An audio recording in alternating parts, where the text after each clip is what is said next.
شركة الرائد لماكينات التعبئة والتغليف. النهارده بقدم لكم ماكينة بتشتغل بالهواء مش بالكهرباء، نظام الدواسة، تشتغل اللي هي المواد اللزجة والمواد الخفيفة زي العسل، الطحينة، شامبوهات، تشتغل جميع أنواع المواد اللزجة والمواد الخفيفة. أنا دلوقتي معبي هنا زي دقة الكشري زي ما انتم شايفين كده اهيت. دي تجربة عملتها سابقا.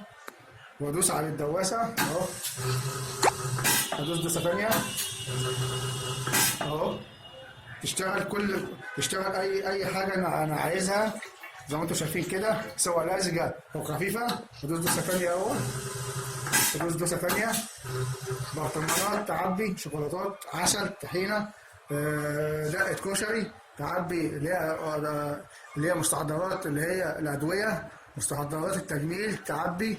مقدمه من شركه الرائد لماكينات التعبئه والتغليف، فرع حدائق القبه. كان معكم فني الصيانه محمد صلاح.